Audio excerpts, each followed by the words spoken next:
Thanks everyone for being here. I have some welcomes and some thanks to give after James's speech.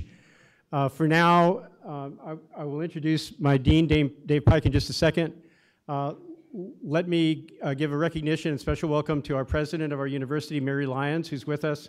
Thanks for being here. We have a very busy program. At that, it's going to take us till a little after 9 this evening, so we'll be keeping to the timing as well as we can. Dave Pike is my dean of the School of Business Administration at the university. He has had the, I'll call it the wisdom, certainly the courage to give me and my staff the freedom to create this event. And I hope that you find it a very enjoyable and educational evening. Dave would like to spend a minute or two just welcoming us. Thanks, Dave Pike. I don't ever talk for just a minute or two, but I'll do my best. Let me say welcome, and I want to say thanks to Professor Mike Lawless and to Regina Bernal. They spent countless hours putting this event together, not to mention the events in the fall, all the idea labs that they work with, our Social Innovation Challenge, and just an enormous amount of work. So thank you, Mike and Regina, for all you have done.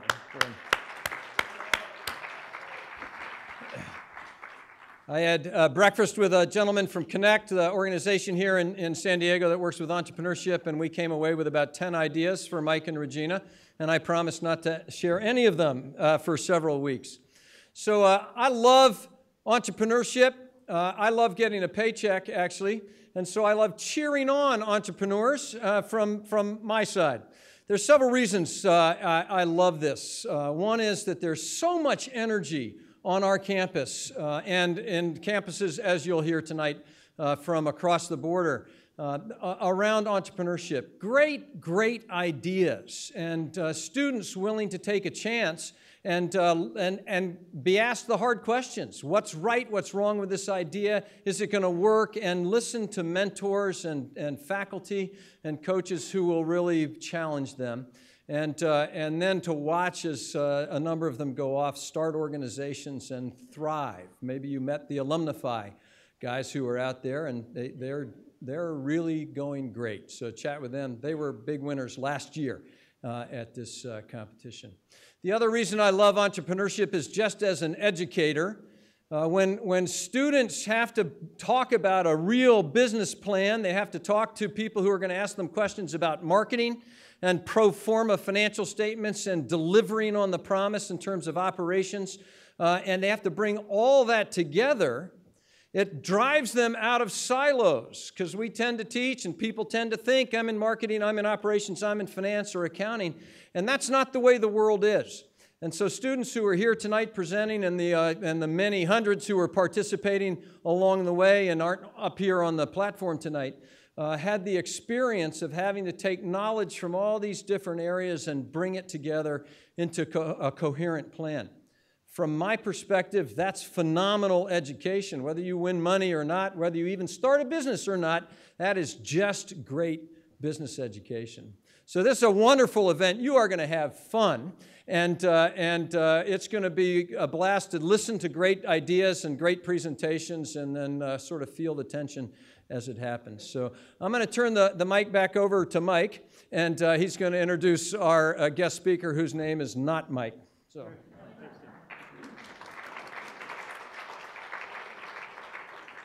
Thanks very much, Dave. The program that was available in the lobby, I hope you got a copy of it, has the bios of our investors, our entrepreneurs, and descriptions of their ventures, and a profile of James Brennan. I will introduce him very briefly as a founder of Suja Juices, a successful serial entrepreneur, an alum of USD. We're very proud of him. I've had the privilege of hearing him talk at a commencement and chairing a panel where he was one of the speakers. He is delightful to have, delightful as a speaker, proud to have him with us. James, come on up and speak with us, please.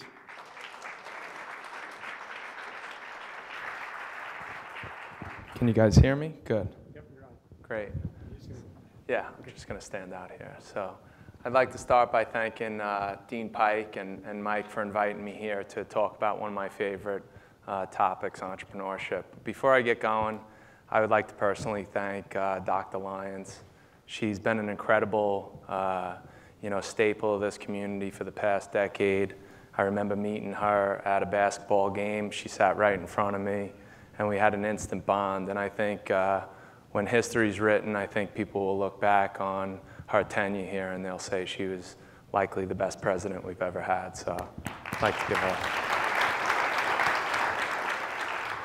So yeah, what's at stake? And this to me is entrepreneurship is really the only way that I think you can truly achieve financial freedom. I think you can be the highest paid engineer at Qualcomm making over $1 million a year and have plenty of money in the bank, but I don't think that is the true definition of financial freedom. I think in order to be totally financially free, you need to be doing your own startup, have your own company. You have to have, the wherewithal to lead. You need to be able to kind of sign your own checks and decide when you're going to take vacation or not take vacation. And in this day and age, I think with technology, there's been a lot of variations of that. You could be, a 65-year-old, Uber driver, and make your own calendar. And if you make enough money to support what you want to do, I think that qualifies. You could also be a 25-year-old guy or gal who's a great graphic designer and want to surf the world and sit on a beach in Nicaragua and freelance and find work online and be an entrepreneur and free as well. But I think for most of us, it has to do with starting a company. And it's the highs, the lows, it's the things that excite you. It's creating an idea, a product. It's about, like I said, it's about doing all those things and calling your own shots. And I often ask the question as we get into my story, are you born an entrepreneur or is it something that you can learn? And I think the answer is both, but I do think that you have a distinct advantage if you're born with it. And I'll tell you my story. It starts way back when I was about 5 years old. My dad had just decided to leave a job on Wall Street to start his own company. It was an exterminating company. He was running it out of our house. My mom was answering the phones. And I remember that day that he came home with his business card. I was, like I said, about 5, and it was a proud moment for our family. And I thought that there was some monetary value to those business cards. So one day when he left, I stole a stack of them, and I walked around my block going door to door trying to sell those business cards. And the funny part of the story, my mother loves to tell this part, I was at one of the older gentlemen at on my block named Mr. Carruthers, and I was trying to pitch him the card, and he was having some fun with it. And my mom kind of came across the street, found out what I was doing, and they were having a laugh with it. And they were chatting, and finally, I guess I got frustrated, and I said, "Look, Mr. Carruthers, are you looking or buying?" And so it wasn't too much longer after that I really did embark on my own first entrepreneurial endeavor. I was about 10 years old, and I decided that summer I wanted to sell soda on the beach where I grew up in Rockaway Beach. And I just remember loving everything about it. My dad would drive me down to the distributor. We'd buy cases of soda. We'd stack the cooler. I had a little home base. And, I got after it. And, I'd walk 20 blocks back and forward screaming ice cold soda. And, it was a lot of fun. I remember all the different aspects. It seems like such a simple thing, but I still remember to this day worrying about whether or not it was going to rain that weekend. I remember about whether I should get more diet soda or grape soda and all those little things. And, my heart was in it. I loved it. And I think your heart has to be in anything that you're going to do as an entrepreneur. Growing up in grammar school and in high school, I did all sorts of odds and end jobs. I remember my first real job where I took a paycheck from somebody was 11 years old. I was a busboy at the Harbor Light restaurant. And, I had all sorts of different hourly jobs. I was a city lifeguard for New York and Rockaway Beach. And that didn't change when I came here to USD. I worked at the Grill, which is no longer there. But back then, It was a good job. You know, it gave us a decent hourly wage. But you know, I realized that it was getting in the way of my social life and my study life, and I was always looking to kind of do more. And lucky enough, we were presented with an opportunity in our fraternity.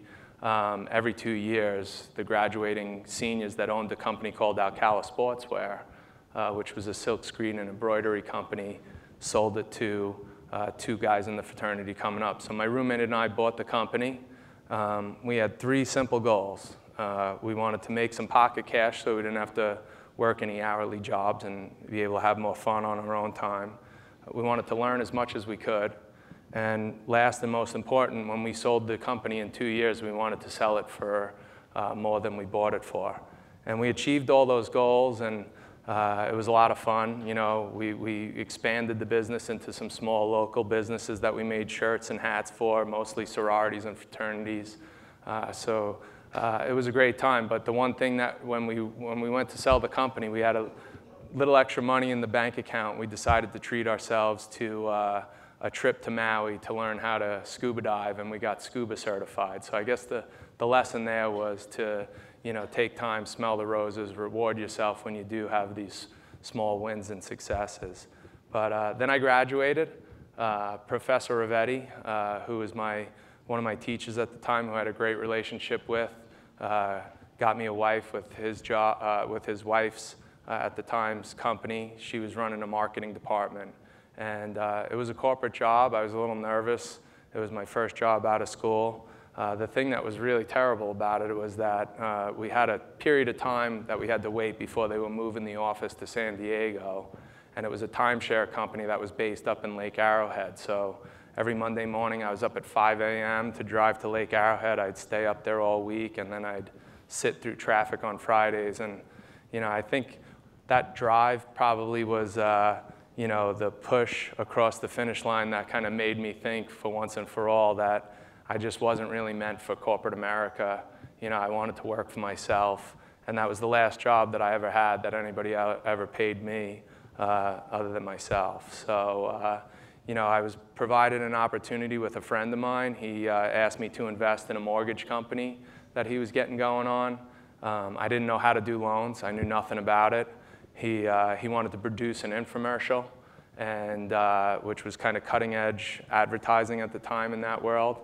So I invested with him. We started this mortgage company. We produced that infomercial, and the first weekend that we ran it, we came in, there was like 10 guys working in the office, and we had about 800 leads. And I still didn't know how to do loans, but I learned real quick. And the one thing that I did learn was that it took the same amount of time to do a $200,000 loan as it did an $800,000 loan. The only difference was you got paid 4 times as much. So you can probably imagine where I started to focus my energies and efforts. And it was a great time. I became really successful. I was named to the top 200 in the nation 5 years in a row. I think at my peak, I did just about $160 million worth of loans.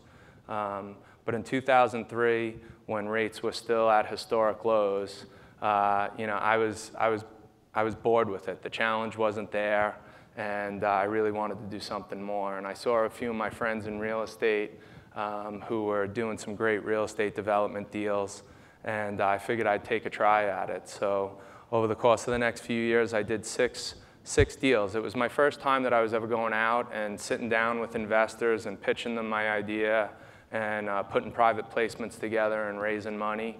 And you know, we did really well. Out of the 6 deals that we did, which were based here in San Diego and Phoenix and in Las Vegas, 5 of them we made money on. A couple of them we did really well. And the one that we didn't do so well, we were real close. So it was a great kind of batting average. And you know, like I said, I learned a lot about dealing with investors and raising capital. And you know, it was just it was a great point in my life. I felt like I learned a lot. And but I wanted to do more. I had my best friend, we were born 3 days apart from Rockaway out here. He was either going to go back to New York and go take the fire department back in New York, or we were going to figure out something to do. And the only thing that we had in common that we did our whole kind of high school and into college was the hospitality industry. We both bartended and waited tables and all sorts of things. So we figured we had a shot at doing something there. We kind of looked around at San Diego to see kind of what the void was. And the two things we thought were missing from downtown were a good New York style kind of lounge, nightlife spot, and a New York style pizza place. And so the, Sidebar, the idea of Sidebar was born. And, when we embarked on that, again, we raised money. We were about a 4,000 square foot venue. We were the first ones to do bottle service in San Diego, which was kind of cutting edge. It was in Vegas and New York and some other places. But, we were doing over $1,200 a square foot, and we weren't even on Fifth Avenue. It was wildly successful. And it led to the opportunity. We had a knock on the door. There was a family from up the block on 6th and Market. They had an old produce warehouse, and they wanted to reposition the property, and they had two young sons who were spending time in Sidebar, and they just thought we were doing such a great job. They wanted to kind of create a partnership, and Stingery was kind of developed and concepted. And there were so many people during that period of time that thought I was totally out of my mind. I mean, the budget for the place was $7 million. It was going to be 22,000 square feet with 3 stories and a big rooftop deck. And there were so many people who just told me not to do it, that it was just too much money, I'd never make it back, and it would just consume my life. And, but I felt like we had inside information up the block. I knew that there was a gap. I felt like the city was growing fast enough to support it. And I'm glad I made the decision. In the first year, we did just over $14 million in sales and over 30% profit margins. So I proved a lot of naysayers wrong on that one for sure. We wound up having a 10-year run. But up until that point, this is now a few years into that, going into 2008, I hadn't had really any failure at all. I mean, even the one little real estate deal that didn't make money, it was close enough where, with the other things that we were doing, it didn't really make a difference. And, I was just riding high, and I felt like I could do no wrong. And, during that time, we were just kind of scaling up the business, and we were getting ready to launch Universal, which was another restaurant nightclub that was over in Hillcrest. And that business, I made a couple of fatal flaws that I didn't realize at the time, that I look back and kind of wonder what would have happened had I made the right decision. The main one was during the period of time when we were developing the space, we already had the plans drawn up. We had already raised all the money. Another 3,500 square feet came available right next to the space that we already had leased. So, bigger was better, and I gobbled up the extra square footage. But what I didn't do was go back to my investors and raise more money to make sure that we had enough to build this extra space. And I look back, like I said, and I wonder what would have been if I would have made the right decision there. Call it greed or just overconfidence. I just figured I'd be able to borrow the money from either a bank or another lending institution. But 2008 came along, and the world started to change really, really fast. And we opened that venue the Saturday night after the Bear Stearns collapse. So you can imagine what the timing was. And there was no way at that time to go out and borrow money from a bank. There was no investors to go back to. And I look back at that point in time, and I knew that very first weekend. I remember it clear as day. I actually called a few people that I knew in the industry to see if there was anybody who would be interested in buying it that first weekend that we were open, because I knew this place was going to fail. I knew it then. We held on for about a year, but it was a miserable year, and I learned some really important lessons. I think the most important lessons of my career kind of came in that period of time. The first 2 lessons have to do with things that you can pick. You get to pick your counsel, and you get to so my first piece of advice is to have 100% competent counsel, because if you have documents that are loose, I had never been in any legal issues as far as lawsuits or anything like that in my career. But you don't know you have bad documents until something goes wrong. And by that time, they're signed and filed away, and you hope you never have to look at them again. So I can't stress enough having competent counsel who's been in that space before, and make sure you don't go with your friend's brother who's kind of a lawyer who works out of his house sometime. I mean, it's really important. The second thing that you get to pick is your partners. And partnerships are like marriages. And if you don't pick the right partners, it can really come back to haunt you. And I was warned against one particular individual. I didn't heed the warnings again. Maybe it was overconfidence or whatever it was, but she was a significant investor. And the combination of those two things really made for a very difficult few years for me. The second two things have to do with capital. And I always say to people, when the cookie jar goes around, take two. And it's real simple. When you get to go around and decide how much money you're going to take in for a particular investment, you're always going to need more. So certainly don't wind up with foundersitis. I think that was my problem with Universal. That's why I didn't want to raise more money, because I didn't want to be diluted more.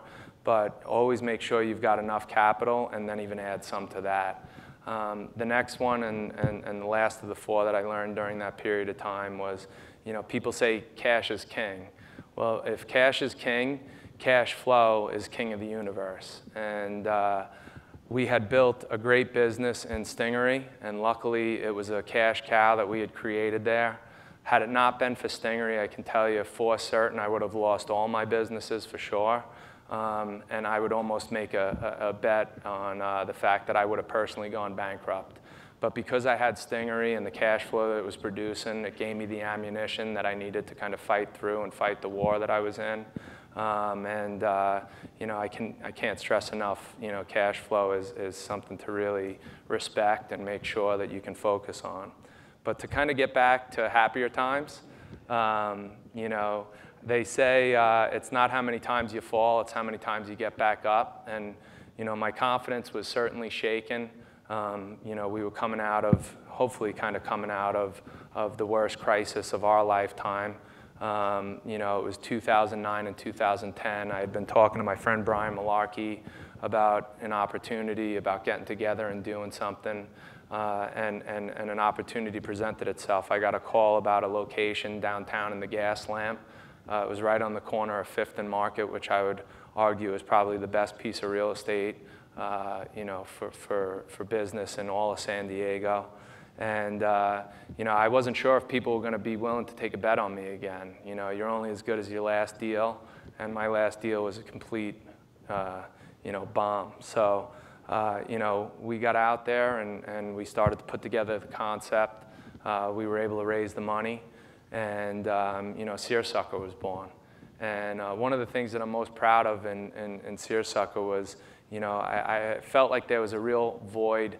The days of bottle service and high-spending nights out at nightclubs were kind of, went by the wayside with the financial reset. And I still felt there were a lot of people around my age that wanted to go out and listen to music and have a good time.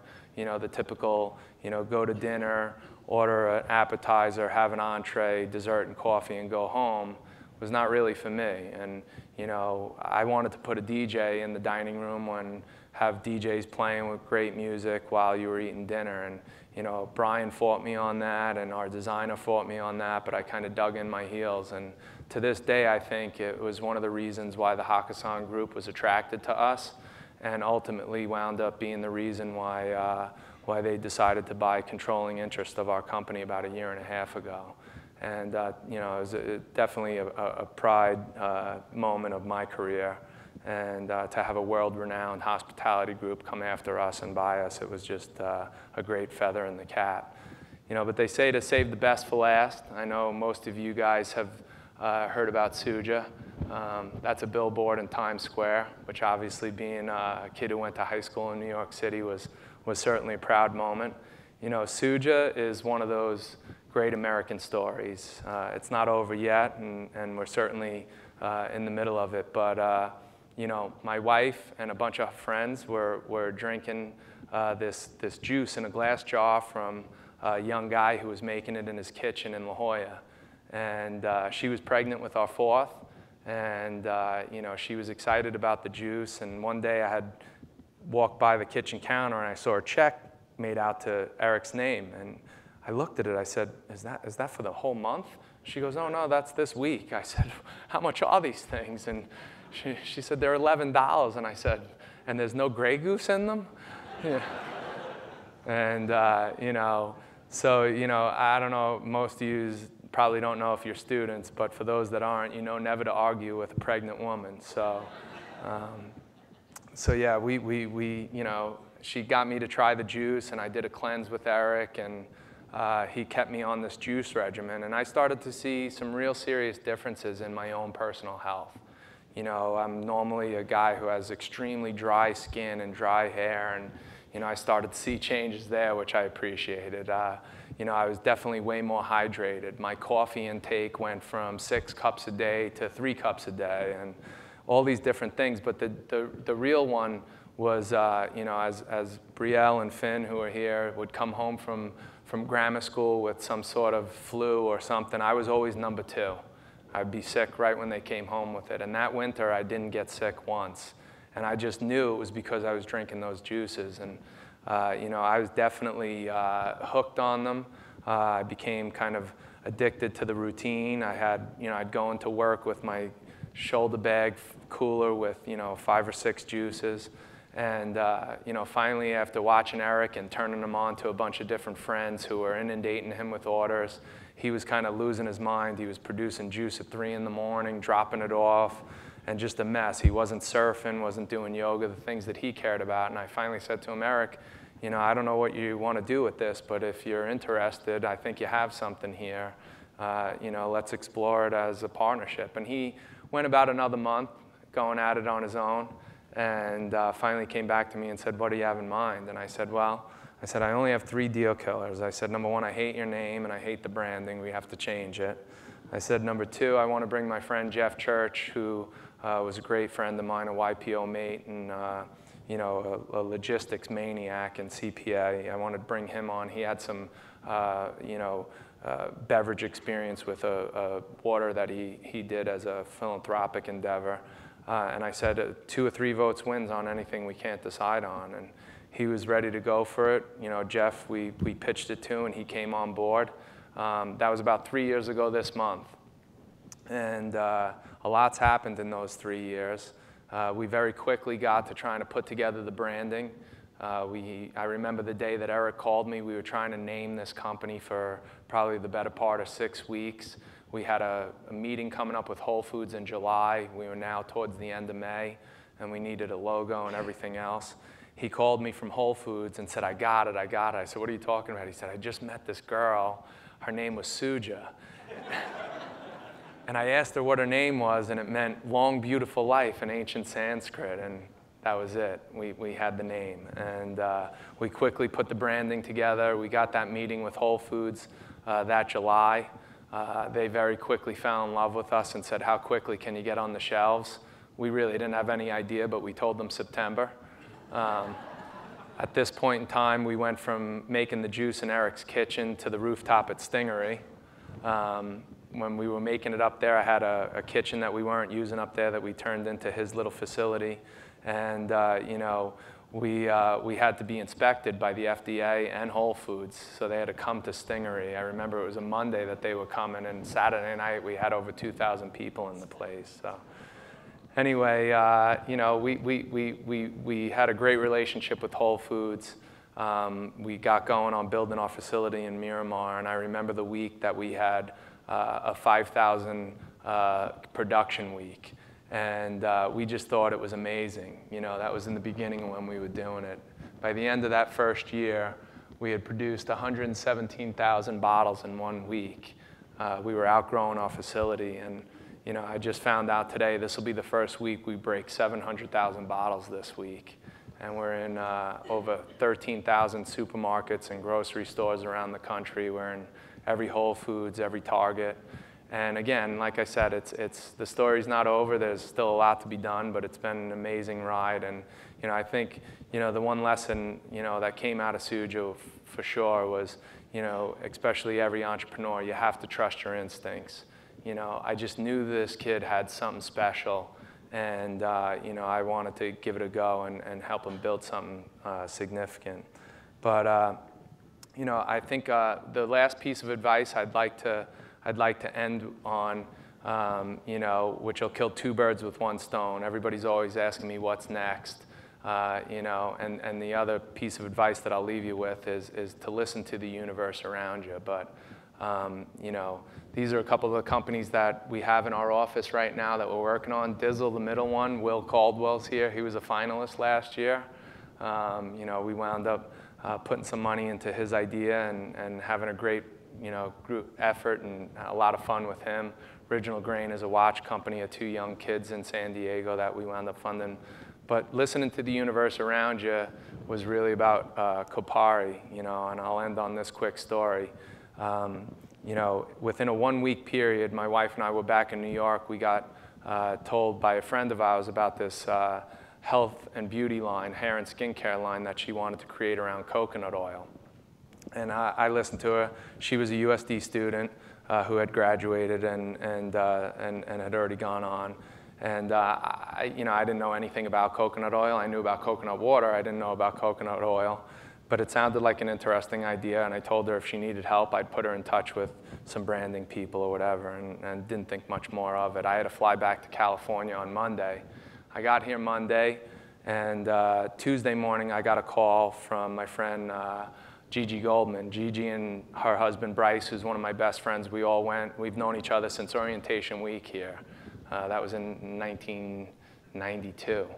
And Bryce is third-generation beauty supply chain. They have about 30 stores in Southern California. And Gigi called me and said, I know we've been saying it forever, but we've got this great brand that we think will or not brand, but idea that we want to pitch you. And, can we sit down and talk to you? I said, I'm swamped this week, but let's set it up for Saturday morning. I go back to New York on Sunday. So we set the appointment. I didn't know what their idea was. They wouldn't tell me over the phone. They wanted to show me. Later in that week, I had a friend call me who said, look, you've been blowing this guy off. I've asked you to come meet him like 3 times. Please just come meet him because he'll leave me alone. So, we decided we'd go body surfing at Wind and Sea on Friday afternoon. I met him, and he tells me about this coconut oil idea. And I'm like, that's funny. Kiana was just telling me in New York about something, the same idea. But I didn't know him. I really didn't put I thought about it for a second and dismissed it. The next morning, Gigi and Bryce show up at my doorstep, and they've got a big box, and they've got argan oil and Moroccan oil and this oil and that oil. And they're like, we got it. It's a coconut oil. And I look at them, and I'm like, wow, I'm in. The universe is telling me something here. I said, but one condition, we've got to fly Kiana out from New York because nobody will ever believe that I didn't steal her idea and bring it to you. So we flew Kiana out, everybody got along, and we're about to launch this great brand, Kopari, this summer. It's going to be awesome. And that's my point. As you're an entrepreneur and you're thinking about what your next idea is, you never know where it's going to come from. You got to listen, keep your eyes and ears open, and I wish you guys all the success with all the endeavors that you have. Thanks, guys. Thanks.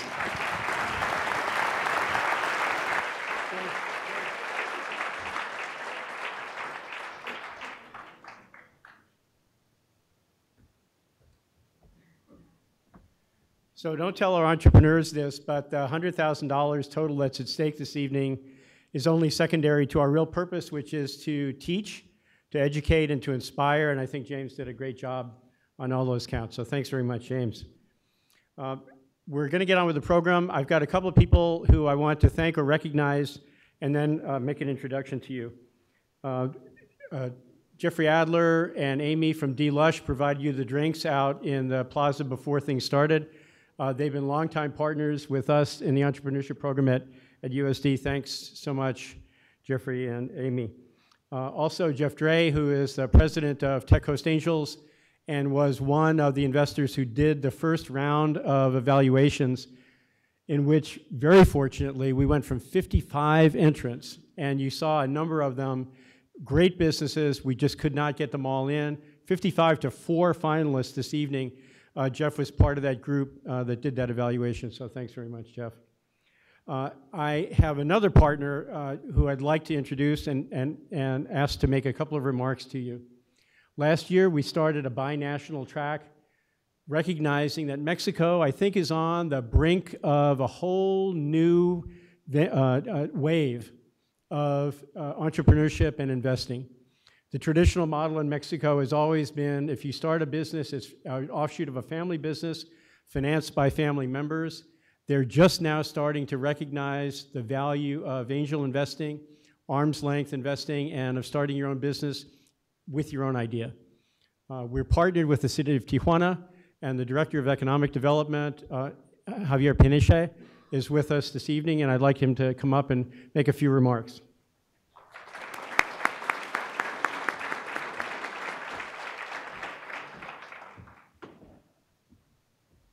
Well, hi everyone, and Mike, thank you very much. It's an honor to be considered a partner here, and James, congratulations. Great success story for all of us, and by the way, I've been a client of yours in one of your restaurants.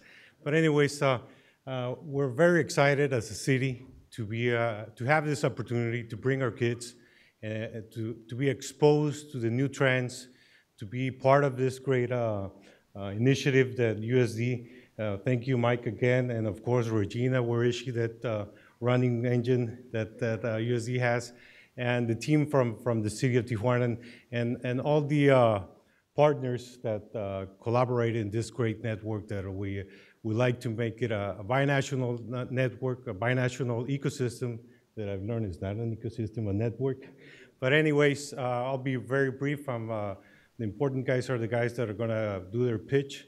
And again, thank you very much. It's very important for us to take advantage of the opportunities that our kids from Tijuana can learn here in San Diego, and also have the young entrepreneurs from San Diego be exposed to what we have in Tijuana, the young talents that we have, the market, of course, that we have in Tijuana. And again, thank you very much, and good luck to all the competitors. Thank you.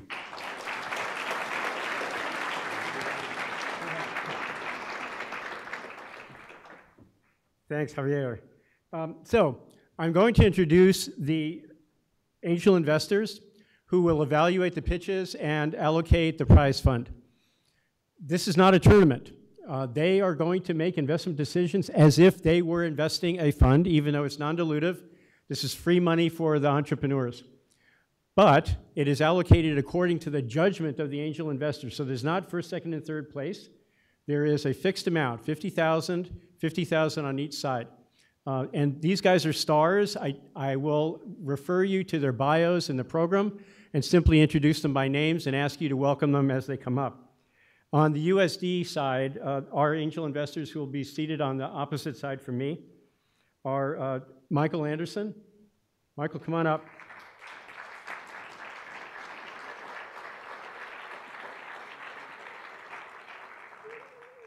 Again, please check the program for their bios. I'm just going to introduce them by name. Nina Saberi.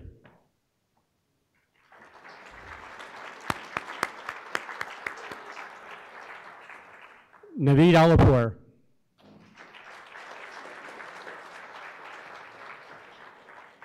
These three investors will evaluate and allocate the fund for the USD for USD entrepreneurs. For the binational track, and it's our pleasure to do this for the second year in a row, I have to say that this program has grown significantly. A year ago, we started off the binational track with 15 entrants and 4 finalists. This year, we had 67 entrants from the Cali-Baja region, down to 4 finalists. The investors for the binational track are Leonardo Simser,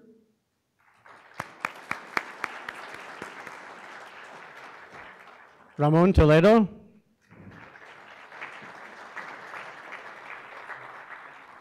and Sylvia Ma.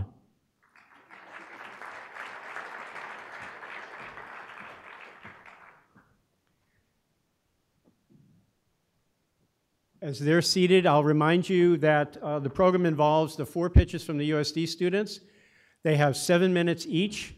We'll have a minute or 2 of transition time in between and then go quickly to the next. So 4 pitches from the USD entrepreneurs, and then 4 from the binational student entrepreneurs from various universities, SETI, Suavese, and other universities in Baja. So with that, we'll call the first team out, and that's for My Herb Farm.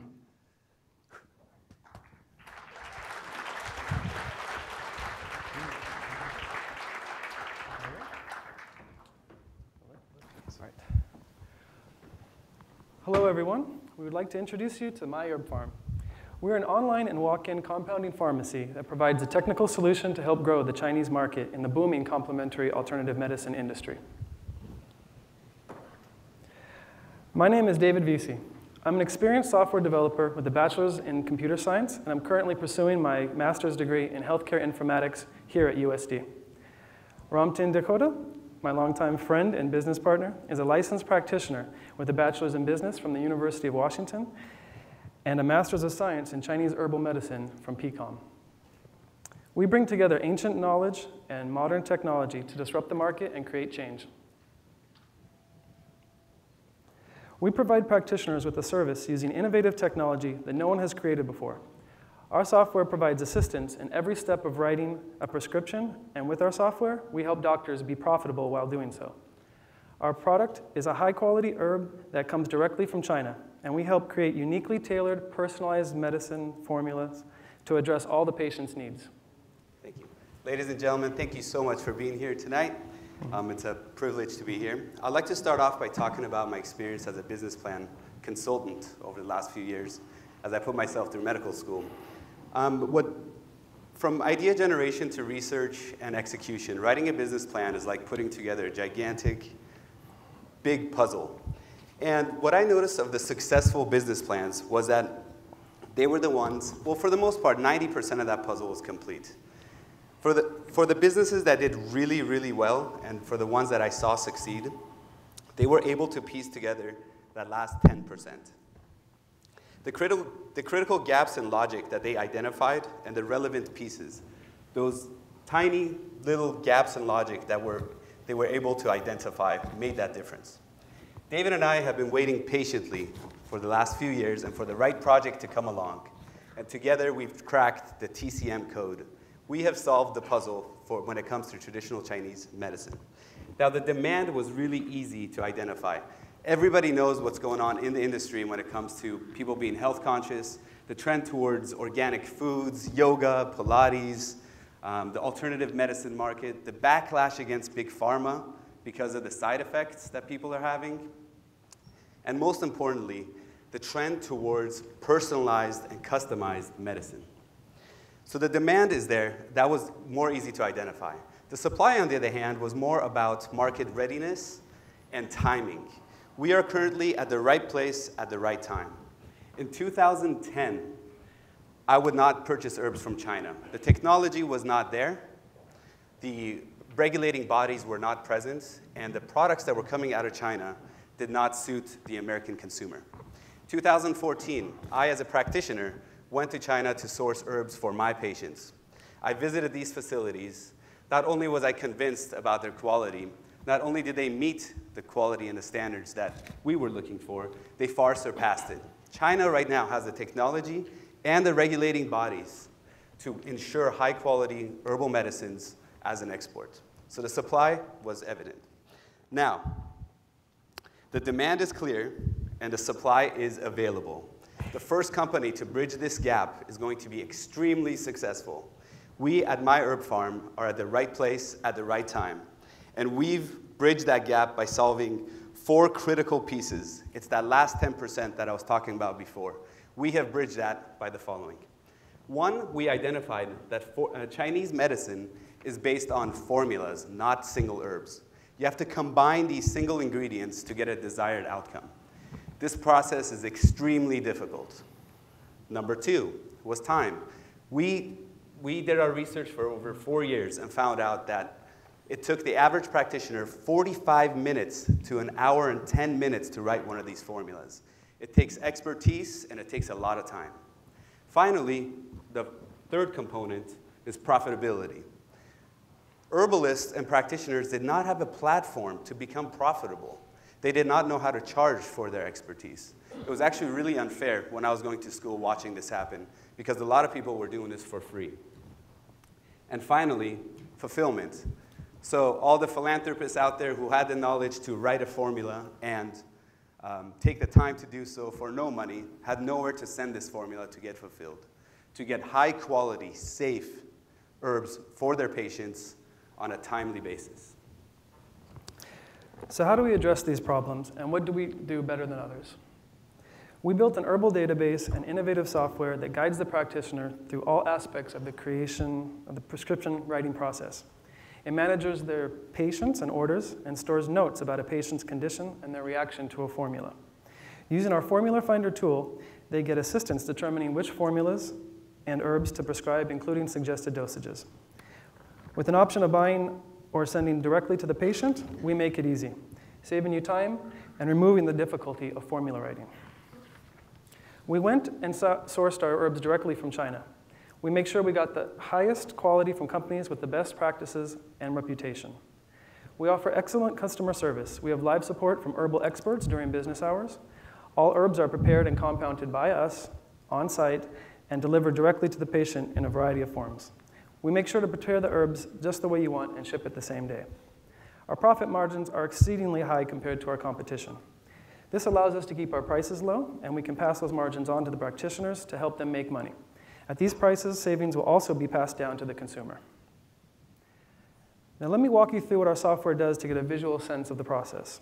The practitioner logs into the system and starts the create prescription process. They look up and enter the patient's info. They then go through the steps where they can use our tool to enter diseases and diagnosis and choose from suggested formulas. They're able to fully customize the formula by adding, removing herbs, and editing dosages. They can enter instructions for the patient and or the pharmacy for special preparation. They will be able to choose the dosage type, such as granular or raw, and provide serving instructions. Lastly, the practitioner has the option to enter a confidential commission percentage when they submit the order to our pharmacy as a compensation for their time and work. We then pay out commissions on a monthly basis. The process is simple, yet provides the practitioner with a powerful tool. Ladies and gentlemen, we did some very conservative projections based on 1,400 formulas that we've already filled. We've been doing business for 1 year in beta successfully. People are beating down our doors, and we're not ready to launch yet. At 1.8% market share, that's 500 people, we'll be at $1.8 million by the end of this year. We've solved every piece of the puzzle. Students and practitioners are currently being turned down, and we're about to go live. We need this money for inventory and for labor for when we open our doors. Thank you very much. Thank you.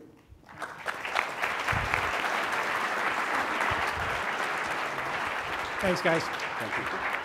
Thank you very much. I thought you were going to buzz me. So one of the characteristics of the features of the V2 pitch competition that is unique, I've not seen it at any other university, is that these pitches are followed by a round of one-to-one meetings between each of the investors and each of the entrepreneur venture teams.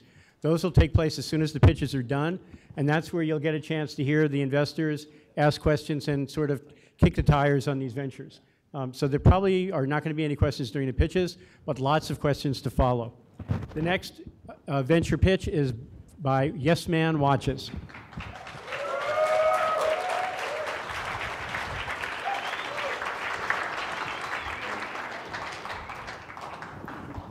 Hi, my name is Nathan Resnick. I'm a junior at the University of San Diego, and I'm the founder of Yes Man. I started Yes Man because I could never find the right sizing options on my watch straps, and the leather would get worn out way too fast.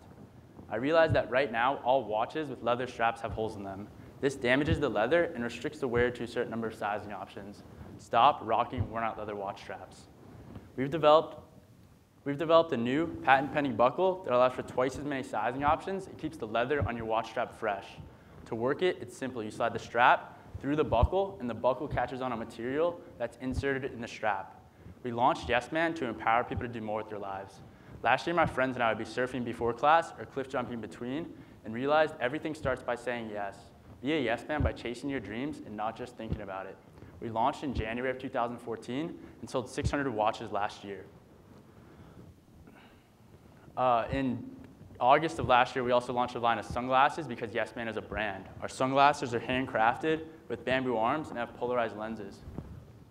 This also essentially lowers our customer acquisition costs because before, to partner with celebrities and bloggers, we'd give away free watches, but the cost of a watch is a lot higher than a pair of sunglasses, so now we only give away free sunglasses. Right now, we're actually backordered and sold out of our watches, get emails each and every day asking when we'll be back in stock. To go into our next production run, we're slimming down our buckle because we listened to our customers, and what they say is it's a little bulky and could be easier to use. So we have a new buckle coming in 2 weeks that's half the size. To fund our next production run, we're either going to take a seed round of funding or go on Kickstarter. We're leaning towards taking a seed round of funding because this would lower our costs and increase our margins. It would lower our costs because we could produce in bulk, and it would increase our margins because when you go on Kickstarter, you have to sell for a 30 to 40% off retail pricing, but with the seed round, we could continue to sell at retail pricing. Our watches retail for $149. We have a gross margin of 83%. Our sunglasses retail for $50, and we have a gross margin of 92%. Last year, we did almost $70,000 in sales, made about $18,000 off that. Our main expenses are shipping. We do ship internationally and payment processing fees. This year, we're on track to do $300,000 in sales. We have no debt or liabilities. We're not going to spend what we don't have. Just to give you a picture of the traffic that we drive to our website, in January of 2015, we had over 4,000 unique visitors to our site. Over 60% of our traffic is direct. And last year, we spent a total of $5,400 on marketing. About half was to Facebook, half was to Instagram. On Facebook, we ran ads that had an average CPC of 10 cents. That means it cost us 10 cents to drive someone from our website, or from Facebook to our website. On our Instagram, our budget was used to pay influencers, people that have over 100,000 followers, which not only boosts exposure for us, but grows our social media presence, which is now at over 20,000 total social media followers. All our PR is free. We've been on everything from Bloomberg Businessweek to Bro Bible.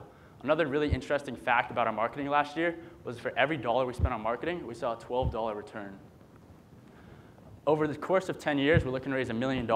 Last year was our proof of concept. We've proven that we can sell watches, and we're now ready to scale Yes Man. This year, we're looking to raise $400,000 to take Yes Man to the next level. Just to give you an example of a company that started in a similar way, in 1997, Nixon Watches was launched with $1 million in seed funding. 9 years later, they sold for $55 million to Billabong with a $76 million stock option. At Yes Man, we aren't just trying to grow a $100,000 a year business, we're growing a $100 million brand. Our value, our team, we are so driven and passionate to take Yes Man to the next level that we literally don't breathe without thinking about progressing our business. We have the know-how of how to swiftly turn our ideas into realities, and the Yes Man name and Y logo are trademarked. Our patent also has extreme value to our business because it makes us the only ones able to create a holeless leather or rubber watch strap. It's filed as a utility patent, meaning the function of sliding the strap through the buckle and having the buckle catch on a material that's inserted in the strap. Our supply chain is dialed in, and our connections to our suppliers are rock hard. We're already profitable and reinvesting each and every dollar we make.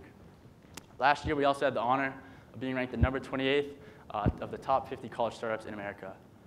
So our team, that's me, Nathan Resnick. I've been a part of a lot of projects on Kickstarter. I write for Entrepreneur and Elite Daily. Some of my articles get over 7,000 social media shares. I speak Mandarin fluently, and supply chain is my thing. Thomas Keaty led our social media last year. Now does social media at Google. He's eager to come back and work with us as we grow.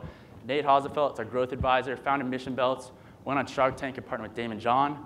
Franz, he co-founded Daniel Wellington Watches. He leads them into retailers like Nordstrom's and Bloomingdale's. As we approach these retailers, he will be our guide. And Ryan Beltran founded Original Grain on Kickstarter in 2013. They're now a multi-million-dollar watch company, and this guy's an e-commerce mastermind. So our future, we continue to drive sales each and every day through our website. Retailers is also a huge focus for us this year, and brand exposure. We're sponsoring sports, like the official timekeeper of the flowboard competitions that happen at the Wave House. This is actually an international competition with over 24 stops. Athletes, we're sponsoring everyone from surfers, skaters, snowboarders, and more. And events, we're always looking for different events to sponsor. As an example, we're the official sunglasses of the Hard Rock Hotel pool parties that happen downtown each Saturday here in San Diego. This past Saturday, we were there for 4 hours and sold $1,500 worth of sunglasses. Media exposure, Google Yes Man watches, and you'll be amazed to see how many media outlets have covered us. We're expanding our watch line, launching this sleek gold and silver design next month. And expanding our product line is also an option. We know the same supplier that produces Quicksilver board shorts, and they want to work with us.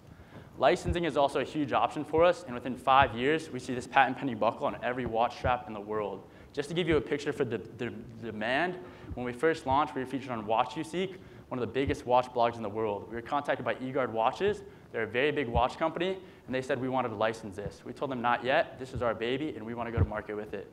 So if awarded $50,000 tonight, about 3/4 would be used for production, 1/4 would be used for marketing. Use that 12 times multiplier to get a picture of what we could do with that budget, and we guarantee within 3 years we could give an investor back $150,000. Thank you so much for your time, and remember, be a yes man.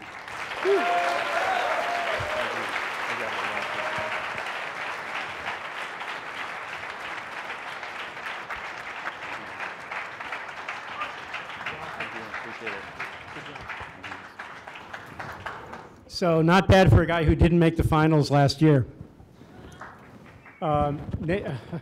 There's a lesson there. We've had several finalists who competed more than once, not successfully the first time, but they came back, they ramped up their learning curve, and they were successful after all. Will Caldwell is also in our audience. He was a finalist last year and entered the year before. Great guys, and part of this is to educate and for people to learn. Obviously, that's going on. Our next venture is pitched is Equity Eats.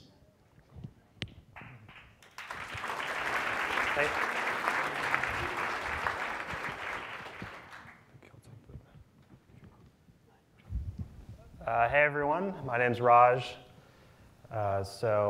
Thank you, V2, for allowing us this opportunity to pitch you our company, Equity Eats. Equity Eats is the first equity crowdfunding platform specifically for restaurants and bars. So we allow up to 500 local investors to invest in a restaurant in their community. So we started Equity Eats last spring while I was still in school here. I continued to work and develop Equity Eats through the summer, and then after graduating last December, I moved out to DC to work full-time managing the finances for Equity Eats. This is my brother and CEO of Equity Eats, Johan. Great, thank you. So Equity Eats, as Roger mentioned, is a crowdfunding platform specifically focused on restaurants, bars, anything brick and mortar, food and beverage. So prior to starting Equity Eats, I actually personally invested in 2 restaurants. First one was a disaster, probably something a lot of you are familiar with if you've ever invested in a restaurant. Next one actually did really well. Returned about 54% back to me last year. So when we started Equity Eats, we really studied what it takes to make a restaurant successful. And in the end, there are 2 things you need for a successful restaurant. One is you need great operations, and 2 is lots of customers. So Equity Eats solves the customer side of that equation. The way we do that is we allow 500 people in a local community to invest in a local restaurant. Those investors become the best customers of the restaurant, so we call them investomers. Investors spend more money at the restaurant, they come more frequently, they bring their friends. This is actually really important because the fundamental economics of a restaurant are as you open, and you're probably, if you're doing well, you're busy in the first couple of weeks, couple of months, because you're the hot new restaurant. But after that, you're not the hot new restaurant anymore, so you can see a dip in revenue, and you have to build a regular customer base. Equity Eats skips that, right? You open day one with 500 loyal customers. So imagine the average restaurant has about 75 seats. If you have 500 customers, 500 investors, they bring a +1 or a +3. They come once a week, once a month, you have a full restaurant. And that snowballs. So a full restaurant means more people want to come, so you get more revenue from that restaurant as well. This is all really cool in theory, but we're the only company to have actually successfully done this. So in February, we successfully crowdfunded a restaurant in DC. We didn't know how long it would take, so we set ourselves a goal to raise $200,000 in 90 days. In 28 days, we raised the full $200,000, had a $20,000 oversubscription, and a $50,000 waiting list. So there's a huge demand for this.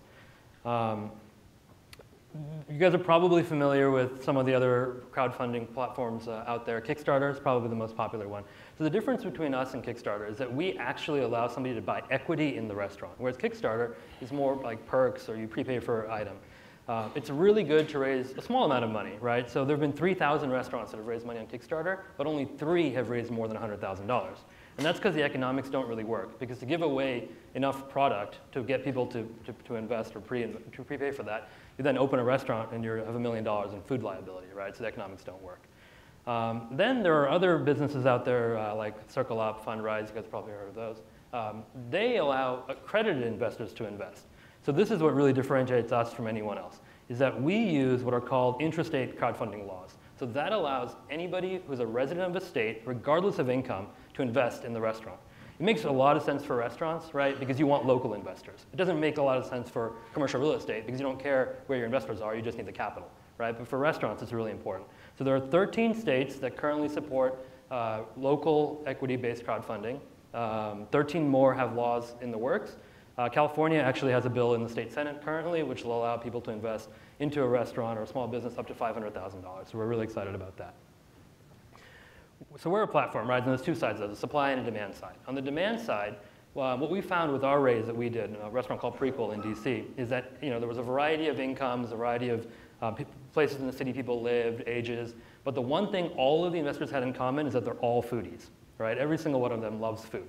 There are about 31 million foodies in the United States. It's a big market for us to pull from. Then on the supply side, there are 450,000 independent restaurants currently in the United States. There are 150,000 new restaurants, independent restaurants that open every year. A lot of numbers here, but the average restaurant costs $250,000 to open. So that means there's $37.5 billion spent every year opening new independent restaurants in the United States. So again, that's 37 billion opening new restaurants. So over the next 12 months, we anticipate that our expansion plan will move us into Texas, specifically Austin, Houston, and Dallas, in addition to Atlanta. Through our expansion, we project over $2 million in revenue. Yeah, so our business model at Equity Eats is that we take 10% of the raise amount as our fee. So if a restaurant needs $250,000 to open, we raise $275,000, and we take the $25,000 as our fee. So if you guys at this point have thought, okay, this is kind of cool, so I'd probably want to invest in my own restaurant locally, and that makes sense to me. I'd go a lot, right? So I'd be a good investor. And this is a big market. There's $37 billion spent every year investing in restaurants. Then this is actually the most important slide of the deck, right? We're an early stage company, and really it's just about the team here. So we have the right team in place. We've got a restaurant operations guy who came from a big restaurant group, so he understands how restaurants work. We have our tech team. It's actually based in Boulder, Colorado, 3 guys there. We have our COO. He actually came out of AOL. He opened AOL's India's office. He understands how to scale a small company. We have a legal guy, a lawyer, because there's a huge amount of regulatory work involved in this.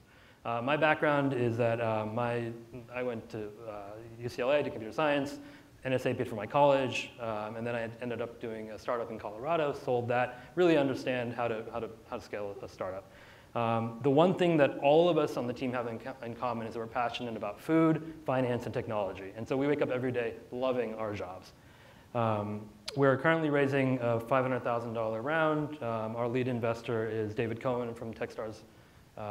And we're committed about $400,000, and we're looking to oversubscribe potentially up to about $750,000. So thank you all very much. Thank you.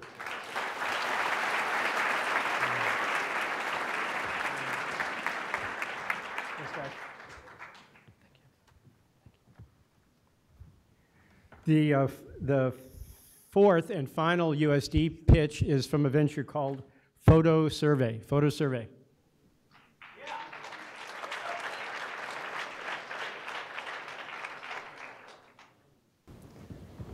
Good evening, everyone. My name is Patrick. I have a background in architecture. I have a design degree from UC Davis, a graduate degree from the Graduate School of Architecture, Planning, and Preservation at Columbia University. The most interesting project that I've worked on to date is Tower 3 of the World Trade Center, when I worked for a company called Tishman Construction. Steve is an MBA candidate here at USD. He is a global market strategist at Taylor Guitars. He has 5 years experience in mobile app development, and he is the finance advisor and a shareholder in my company, Photo Survey. As an architecture professional, my specialty and passion is in the adaptive reuse of existing and historic structures. One of the first things that I do when starting a new project is I go out into the field and I take pictures. I take pictures of everything. I'm looking for cracks, for broken windows, for water damage, UV damage, you name it. I take those pictures and I upload them to a project folder on my computer.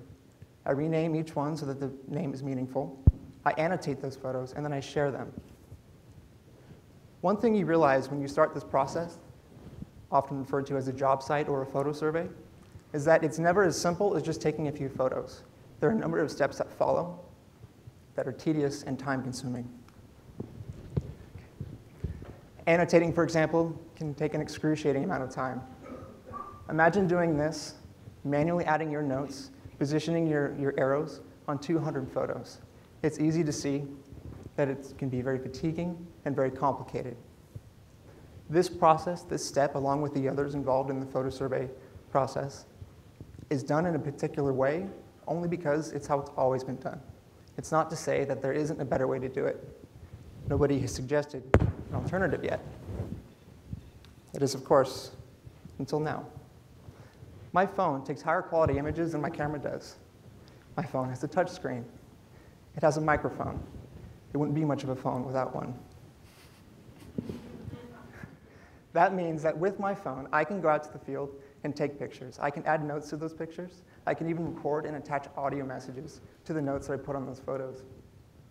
But what's more powerful than that is that as a database, as an application, these data points exist within a database, which means I can ask my phone to go out and find all of the notes that correspond to a termite damage post within a fraction of a second, get that count, go to my general contractor, say, we need to replace this many posts. Go to my client and say it's going to cost X amount of dollars. Knowing that solutions like this were possible, but I kid you not, unavailable, I taught myself to code, built the solution myself.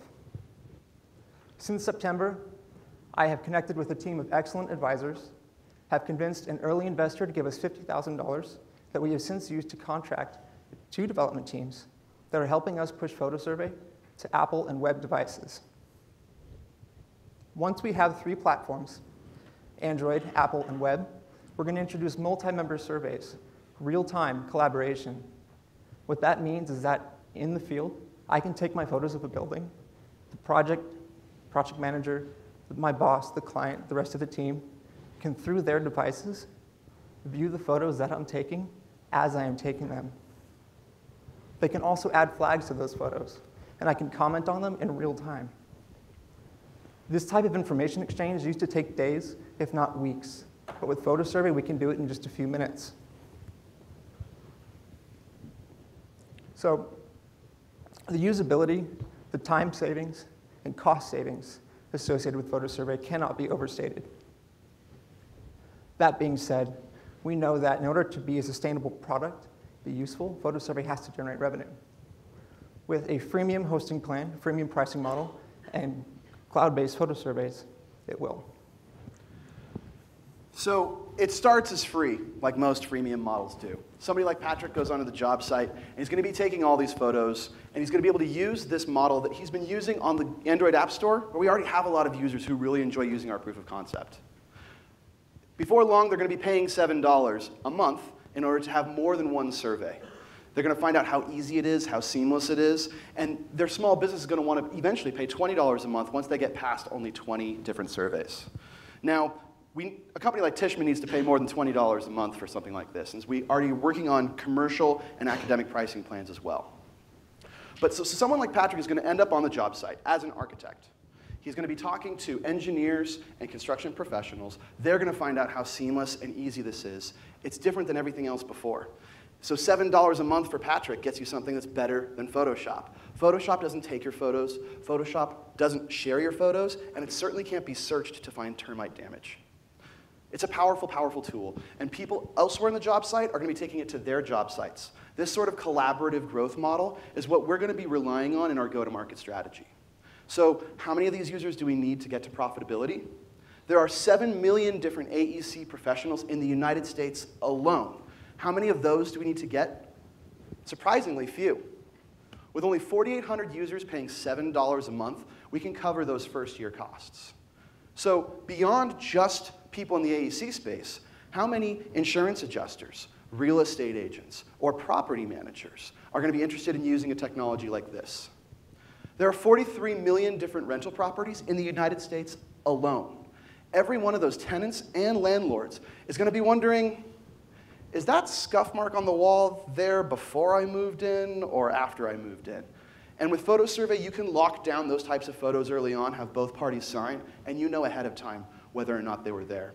And that's just in the construction or residential space.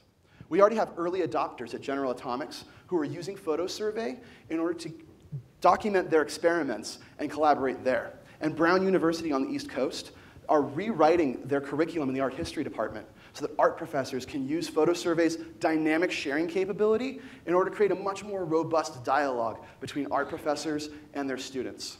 So how do we get from art professors to architects and back, we're going to need you. What we're asking for is a $500K round, seed round. It's going to be convertible notes, 18-month horizon, 6% interest, and that's going to pay for 150 to 200K of development to buttress in behind the 50K we've already got started. This momentum is going to be carried into a marketing round. So we're already past time zero. How is that money and when is that money used? The investment comes now. We're going to get to that multi-platform capability, and then we're going to go to market and use that marketing budget to find out where our cheapest customers are, move into seed A, and scale out from there. As you can tell by how quickly we're all talking, we're really excited about this opportunity. And we hope that you're beginning to get as excited as we are. And we know we're going to have 10 minutes with each of you, but anybody else here in the audience who is as interested as they will be, please come find us after the show. Thank you very much. Thank you.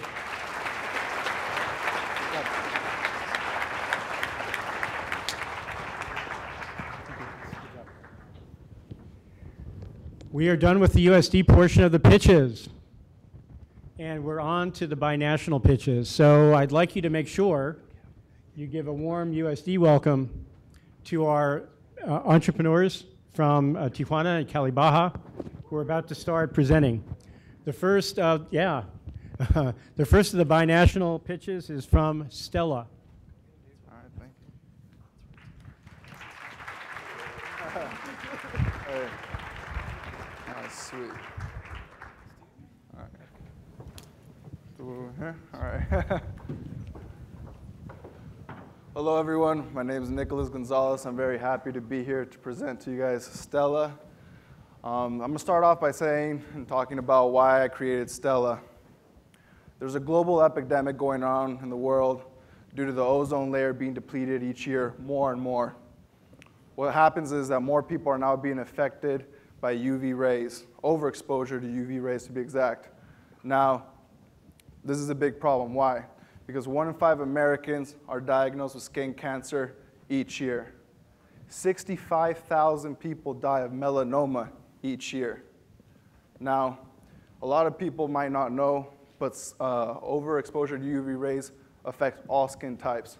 It was just brought up to my attention a while ago that the beloved Bob Marley was affected by melanoma, and that was the reason for his demise.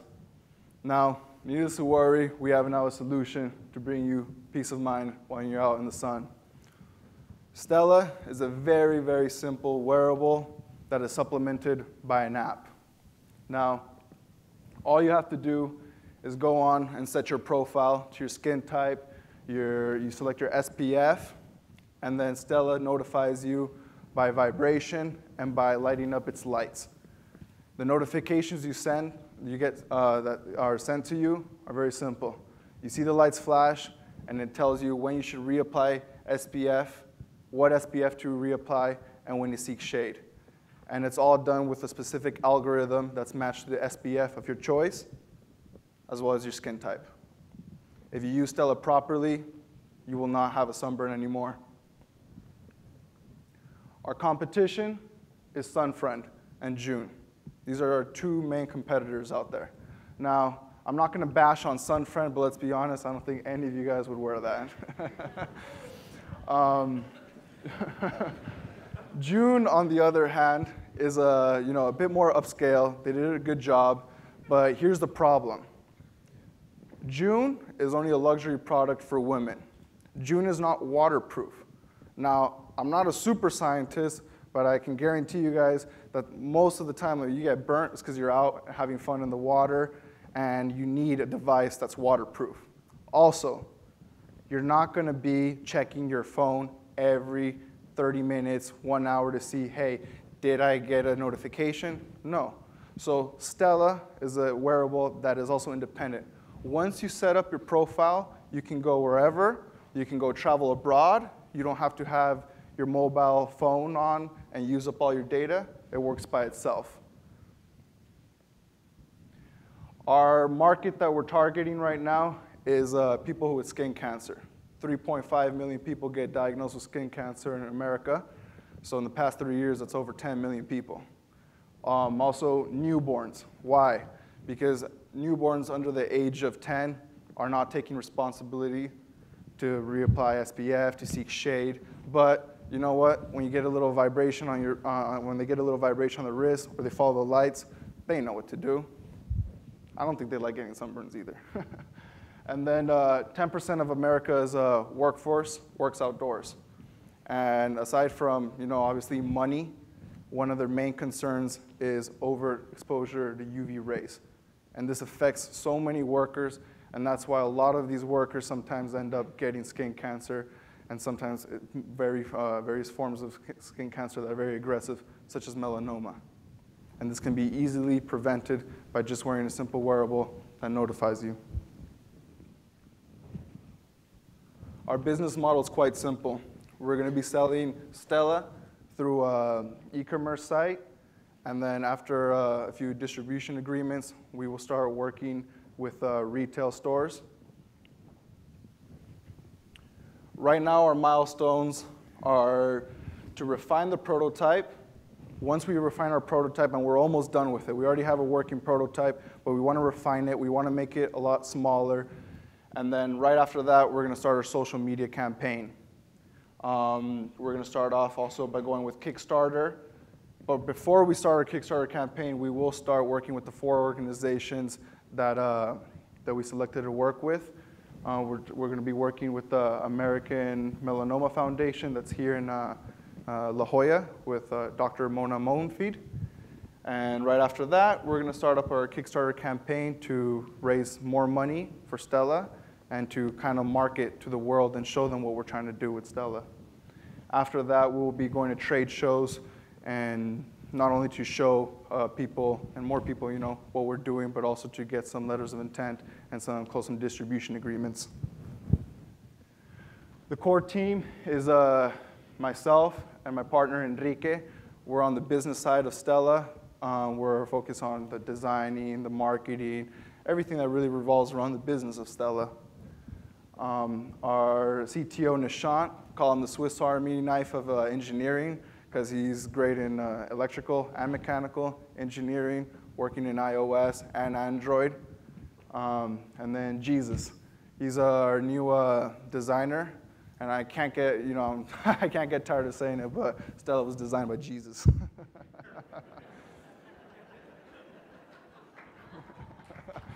Thank you. We're seeking right now $50,000, $4,000 for research and development, $25,000 for manufacturing, $16,000 for marketing, and $5,000 for the reserves, just in case for emergencies, as well as to show our potential investors that we don't have a quick burn rate when it comes to, when they start giving us money. In conclusion, all I really want to do is create a positive product to help people. Because my dream and the dream of my team is to be able to profit while helping. And that's a dream come true for me and everyone. Oh, great. Right on time. Thank you, guys.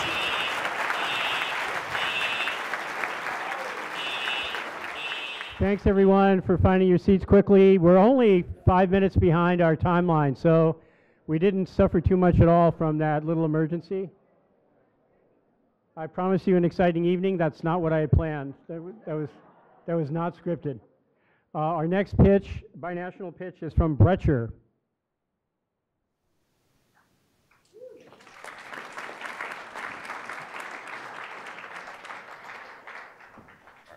Hi, everyone. My name is Alfonso Aramburu. I am the founder of FabSpace, powered by Brecher Prototyping. What we do is we help entrepreneurs to build a prototype.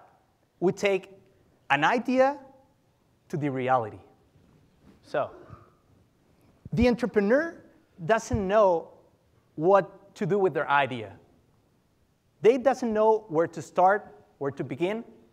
And that's why we facilitate the process of product development. Please. A prototype can be as simple as a cooler, warmer baby bottle, or even a little bit more complex prototype, such as an electronic dental floss. And it really works. I'm just kidding. Okay, good.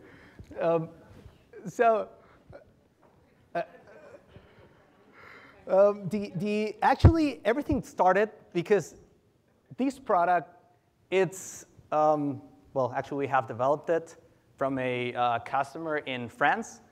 And, well, everything started with a rough, with a bulky drawing. So as you can see, he just had an idea and, well, started to draw.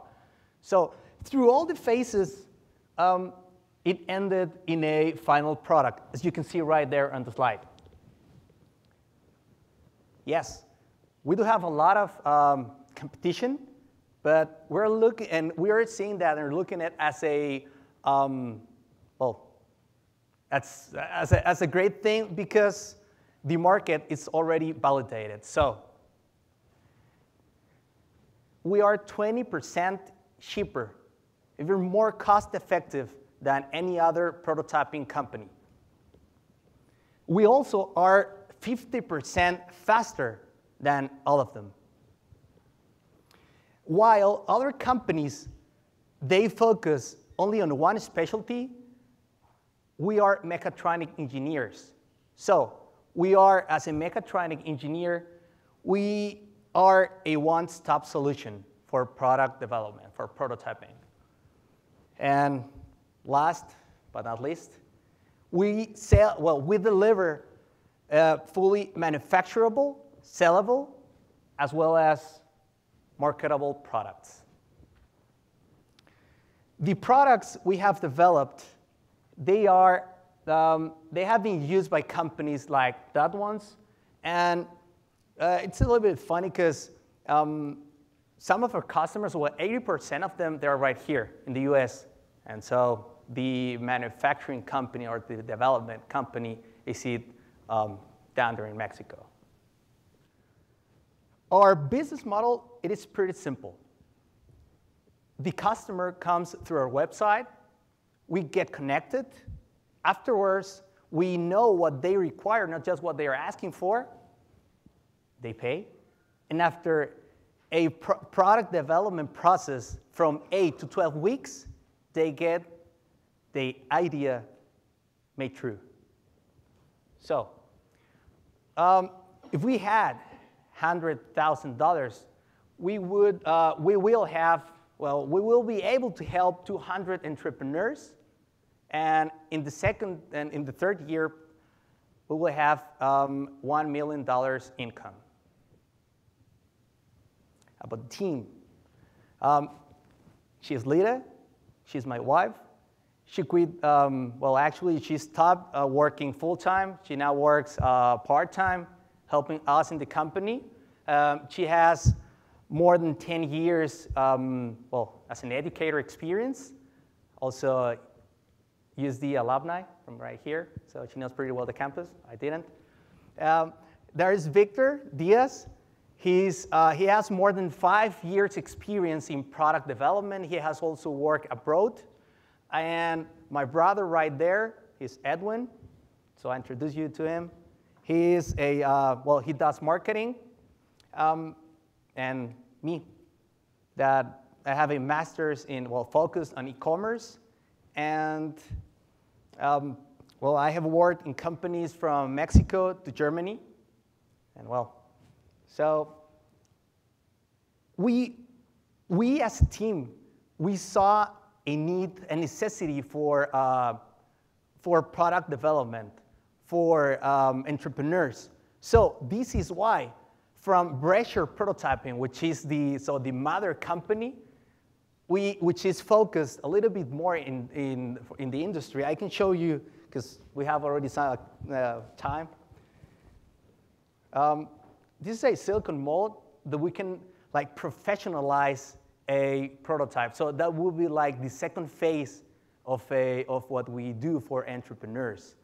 And well, since we all need the necessity for entrepreneurs, thank you, we founded altogether FabSpace, which is focused on entrepreneurs, inventors, and well as startups. Thank you, everyone.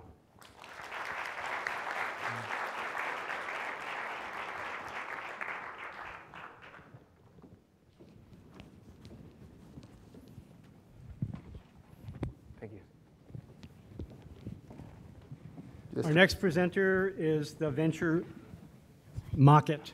Mocket.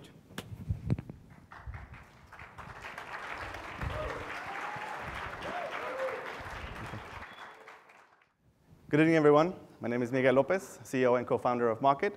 And well, what is Mocket? Mocket, it's a business tool that offers marketing solutions to small and medium businesses through the use of the Mocket mobile app. But what does this all mean? So let me start out by showing you a picture. Picture, it's a fat wallet. So basically, fat wallet, you see it's full of cards, not full of cash. That wouldn't be a problem, right? The cards, basically, we get cards for everything. We have IDs, debit cards, credit cards. We also have cards that open doors. We also have cards that we get every time we visit a business. So the businesses basically give us a little puncher when we go to a coffee shop. We get a CVS card, we get a Bonds card. The problem is that it turns out to something like this. And the business investment, it basically ends up not working. The small businesses basically try to mimic this from the big businesses, and they don't benefit much because we toss it right before we walk out of the business. So through a survey that we were able to perform to different businesses in Tijuana last month, we were able to learn that about 45% of them want to know how to retain their customers. 30% told us that they want to know how to generate new ones. 25% of the rest basically gave us other answers, which it basically summarizes to this. Now, our solution, what we're proposing, we want to do something like this. Take the existing cards, the ones that the sophisticated businesses do, the ones that have a little barcode, the ones that have a magnetic strip as well, and turn it into something like this. Something that you can basically still use the same card, take it to the business, and basically just scan it so that you can still benefit from it. Now, what businesses do we want to enroll? Well, we want to basically enroll small and medium businesses in the service industry in Mexico.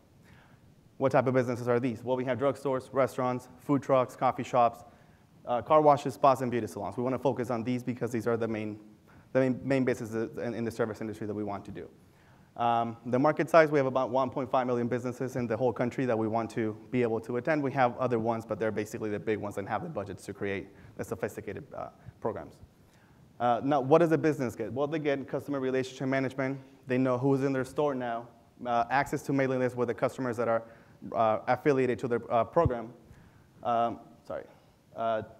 Different categories of rewards based on the visits of the customers, and also statistics and analytics. Business owners don't have the time to go through a bunch of numbers. So we want to offer them a user-friendly dashboard where they basically can see all the information that of their customers. The first phase, which is what we're working on right now, is our alpha test. So we're basically taking these cards. This is a card that I actually own, and we want to turn it into something like this. Something where you can basically just go to the businesses and scan, because all we want to do right now is just get downloads, just get users, and basically take the ones that already use these type of programs and turn it into something like that and slim up your wallet. Our second phase, we want to do business-to-business sales. So we want to start then selling to retail businesses. Start offering them a customized rewards program. Every business, even if it's the same industry, they have different type of customers. So we want the businesses to be able to offer these type of programs to their special customers, the ones that attend them the most. And we want to start them with 30 days free trial because we want everyone to get their feet wet. So we want everyone to get to know us and see how we work. The cost, based on the exchange rate, it's approximately $50 US a month. The preferred method of payment we want to do on a bank-to-bank transfer. The third phase, then on our third phase, once that we have more users, we want to do customer segmentation. Once that we know and once that we see how they like to spend their money, what times, what days, what kind of businesses they like to visit, we want to pass this information on to the businesses so they can offer in-app coupons based on what their customers like. I want to show you a picture. This thing is called Bolsa Azul. It's a blue bag. It's basically a bag, think of it like a newspaper. So we get this in Tijuana. They basically throw it to your doorstep. It's specials from San Diego, from Tijuana. Businesses pay onto this to basically get out to the customers and offer them specials. I was able to interview a former director of one of the biggest supermarkets in the region, in Tijuana. This person told me that they print out about 200,000 of these a week, and the response rate is about 3%. So we want to bring up the number once that we get to know more of the customers. For this, we want to be able to charge on a pay-per-click financial model so that every time somebody downloads a coupon, we will be charging the business. Launch timeline, we want to be able to launch by the summer of this year. For this, we want to get to 5,000 downloads, just basically get the ones that are already using these type of programs. By the phase 2, which is at the beginning of next year, we want to then get to start selling to the businesses. We want to do about 10 businesses a month. It's about 60 businesses, about 250 users per business, which will give us another 15,000 downloads. Third phase will be the summer of next year. So then we want to bring up that cell to 90 downloads and get to about 300 users per business, which will give us about 27 downloads. Our 3-year mark shows us something like this. First year is 45,000 users, 90 businesses, about 55,000 in sales. Second year, 150,000 users. We want to get to 500 businesses and expand, not just say in Tijuana, get to about 300,000 in sales. Year 3, 450,000 users, 1,500 businesses, and of course, we get out of just the Baja region and get to about $1 million in sales. Use of funds, we want to use our funds something like this. We want to invest into sales and operations because we want to have people outside selling our product. And we, of course, want to do a big marketing program that we basically have everyone get to know us. Research and development because we want to learn more about the businesses and more about the customers. We want to see what they actually like. The team, I have Raul, he's basically the developer, iOS. He's an expert in user interface and user experience. Myself, I work in sales. Marketing is my degree and also background in finance. Advisors, we have the guys at MindHub in Tijuana. And that's it. That's basically Market. Thank you guys for listening and have a good night.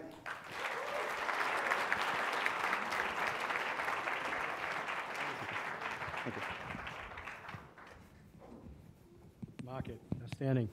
The last pitch of the evening is my ladies from Gift Car. Gift Car.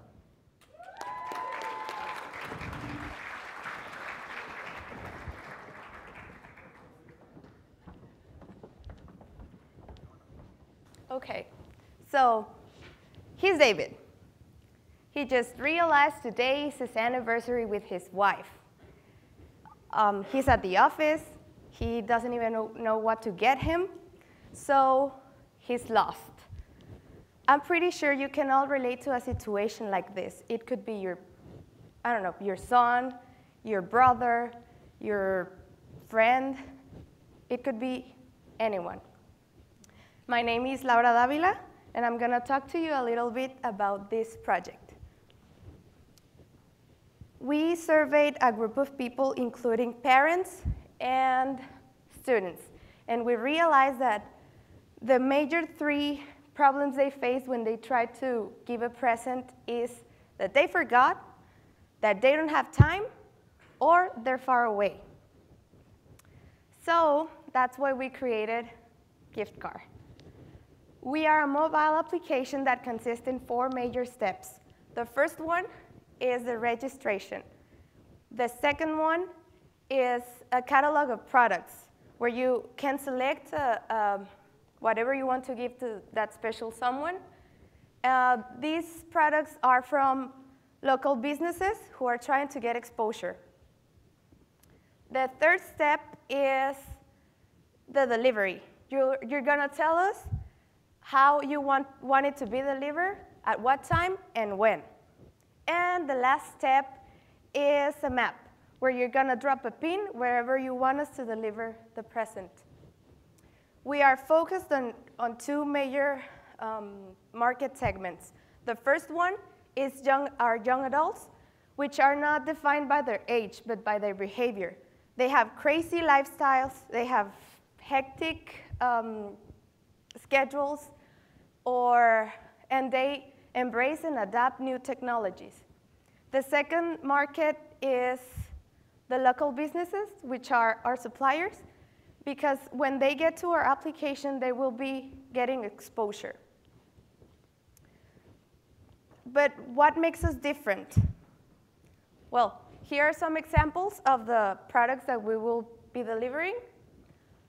We are in a validation stage right now. We are knowing our market, we are talking to them, and we're presenting the idea. But we are glad to say that 72% of the people we interviewed or we surveyed are reacting positive to our product and service. But what makes us different? First of all, we are a mobile application. We want to make our customers have easy experience and friendly. They understand the application. The second is, I've worked with entrepreneurs for more than 2 years now, and I realized that one of their major problems is exposure. They don't know how to get to the market, and we are a way to do that. And most of all, the customer experience. If you're delivering flowers, we don't want the delivery guy to go like, sign here, and then leave. No, we want to make it special, but how? For example, you're sending a bouquet of flowers, but we will have the delivery guy to sing a song, or maybe play her favorite song and deliver the gift. Or imagine you have a little kid, and his favorite superhero is Spider-Man. We'll have Spider-Man deliver the gift at his birthday party. Imagine the look on his face, the feeling he will have if his superhero delivers the gift. What will happen if someone else tried to get in the market and try to compete with us? Well, we already have a list of suppliers, the expertise, and there's no similarity. Well, there's not an application that do this, at least in Tijuana. But we do have competitors. If you look at the chart, you will see the main differences. But our competitors are local flower shops and other website applications that are mostly in Mexico City. Okay. But how are we going to do that? We have 3 packages. The first one is a full service, which includes the product and the delivery. The second one is if, for example, if you have already a gift, but you want the delivery to be special, you will bring it to us and we will do the rest. And the third one is that, for example, it's your mom's birthday and you will meet her later on, but you don't have the time to go and get a present. We will give it to you, and then you will do the rest. As for the suppliers, we're charged 10% of commission, and if they want priority in the list of our catalog, we will charge a little extra. As I mentioned before, we are in a super early stage right now, and we need $45,000 in order for us to launch. And 40% will go on fixed costs, 30% on fixed assets, and operational capital. If you want further information, you can come with us, and we will tell you in detail. Well, this is my team. Here's Sara and Rosy, and together we join forces and make this happen. And let's just remember that we make a living by what we get, but we make a life by what we give. Thank you very much.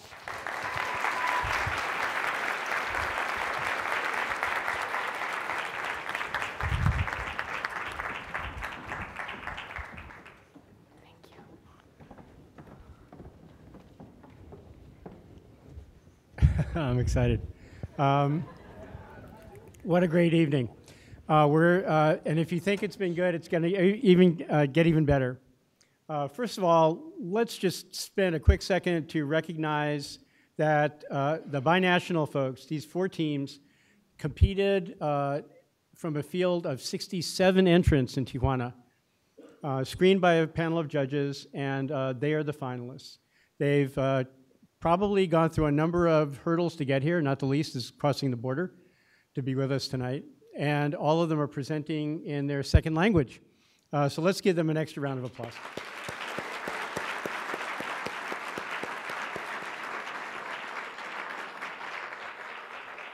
Okay, this is the part of the evening where I rely on your ingenuity and intelligence. The breakout rooms surround the theater. The next phase of the evening are 10-minute meetings between each of the teams and the investors that they pitched to. You're welcome to visit any of them, to migrate or to stay with one as you choose. The program has the schedule of rooms, times, and investors. So please consult that. Find out where you want to go. There's going to be a little bit of commotion in the hall, but it's kind of fun. find the room where you want to sit and listen to. Go right now. You're welcome to go find a seat and start the next phase of the evening, the one-on-one meetings. Thank you. Thank you for waiting, everyone. This is the dramatic part of the evening, if you thought it was dramatic before. We have a format where each of the investor panels will give comments, and then another member of the panel will assign the award amounts, and we have a trophy for each of the finalists as well. So we'll invite the USD entrepreneurs to come up in just a minute. Before that, I have just a couple of quick announcements. First of all, for the non-finalists who presented in the poster fair to start off the evening, Tyler Jensen from Startup Garage was our secret shopper, and he has assigned, I've got a blank check for $3,000 in Startup Garage time and consulting and mentoring, and that goes to, who does it go to? Yeah, I didn't write them down. Yeah. Park It Easy, okay, Park It Easy. All right, so that's our non-finalist award. So everyone gets something almost. Thank you. And thanks, Tyler and Startup Garage. I have a couple of other quick thanks to you. Dan Amaro. Dan Amaro is a recent graduate of our MBA program and was a huge help in making all this work. So was Bobby Sullivan, who's a current student, and members of the E-Club and officers of the E-Club. So please give them a big hand.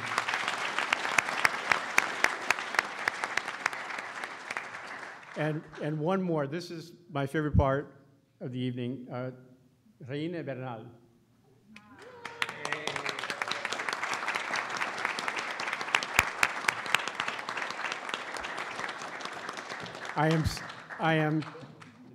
There's no other word for it. I'm blessed that Regina is in my life, that she helps me. Her energy is inspirational. Her organization skills are terrific.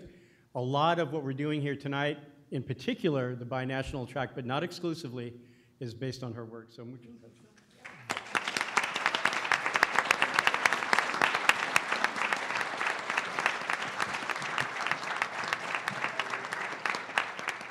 It must be good karma. Okay, so the USD investors are going to give their feedback and then tell us how they're allocating the prize fund and award the trophies. So with the teams that presented, the USD entrepreneurs, please come up. Find a place right about here. Come on up, Bill.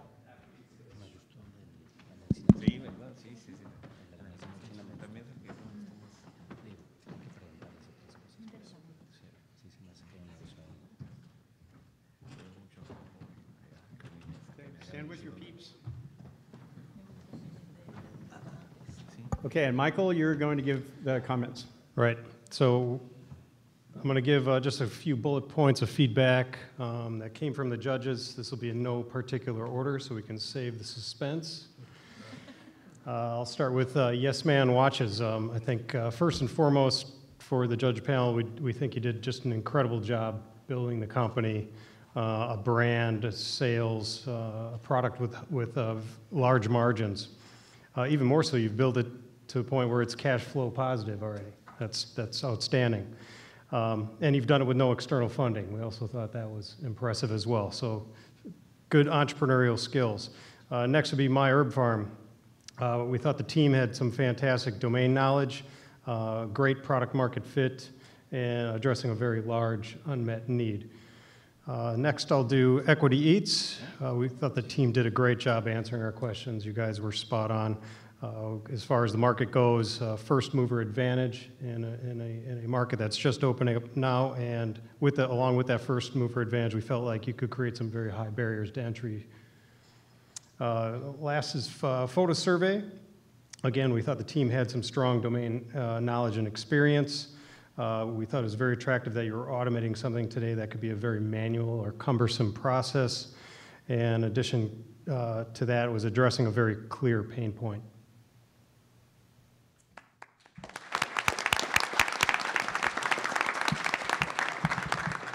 And the winner is?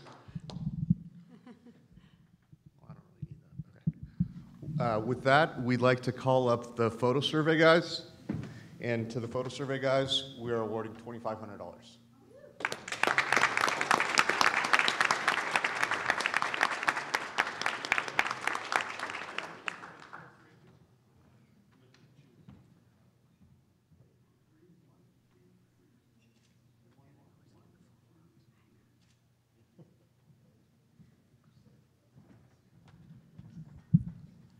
We've decided to award $7,500 to Yes Man Watches.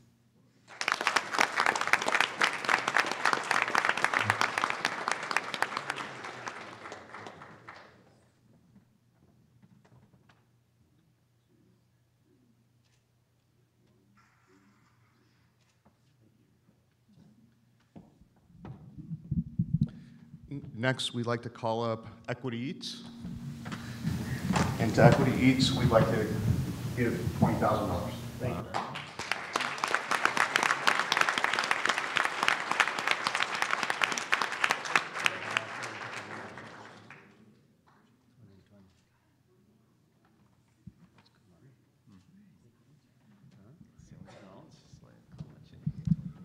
And last but not least, My Herb Farm with $20,000.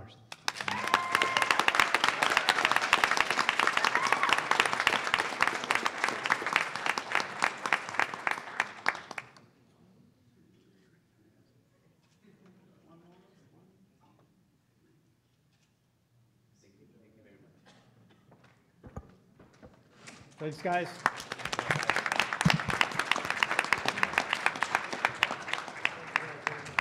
Hey, thank you.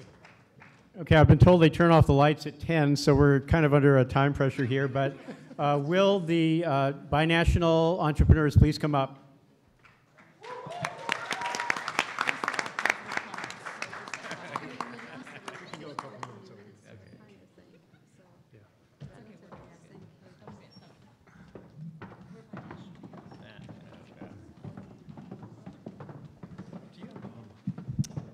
Guys, great job. We're very pleased to be here, and I know I was very critical, but the idea is to give you positive feedback. So we'll begin in no particular order. On Stella, we thought the motivation of doing good is great. The presentation was excellent. We believe that there's some question as to the barriers to entry, so you really need to look into the patents and need to consider a royalty model.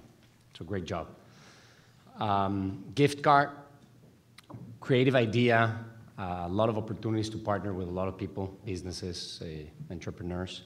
I think we believe you need to figure out your cost distribution a little bit better, maybe try to make it variable, and explore niches as opposed to the general market. Market, we think you're solving a real problem.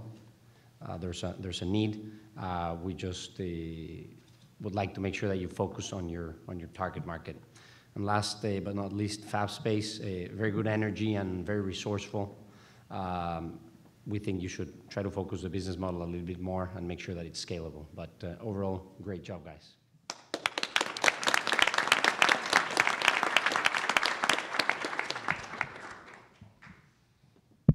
Okay, we're going to start as well. Great job, guys. I'm very impressed. I was here last year as a judge, and I think the Baja companies, Tijuana companies have come here. Really is night and day, and I'm very impressed because of that, and that actually makes me feel very proud.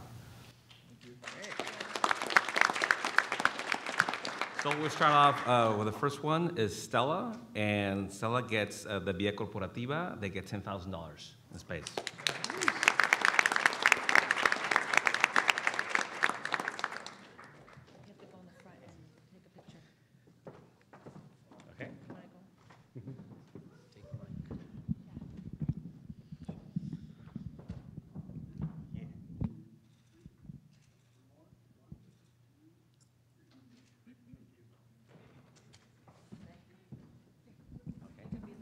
Okay, all right, and then we have, let's see which one's next. We have a gift card that is going to get, let's see, it's $12,000 in Angel Ventures, and then gets $4,000 in the Mind Hub.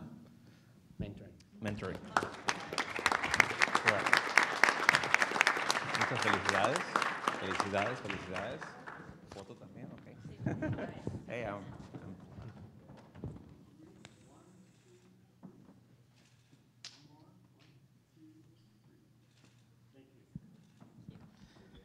Okay, and now we have FastSpec. And FastSpec gets $12,000 in mentoring from the, let's see, where do we go? From mentoring for Angel Ventures. Yeah, so so the FastSpecs get $12,000 from Angel Ventures in mentoring.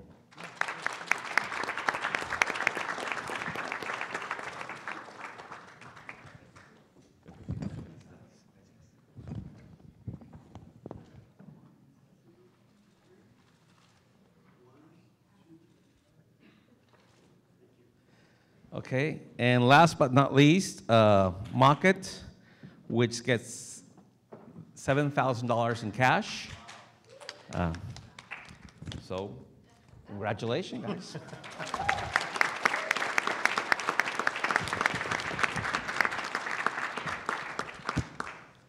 We'll do photos after.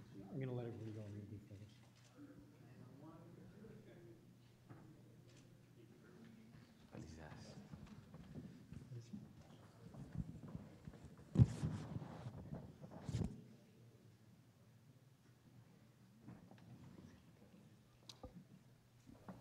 ¿Todo está completo? Okay. We'll do that in a minute. I'm going to let everyone, I'll finish eating. Muchas gracias a todos. Thank you very much for this evening. Thank you for staying. Thank you for our investors, our entrepreneurs. What a wonderful evening. Thank you so much.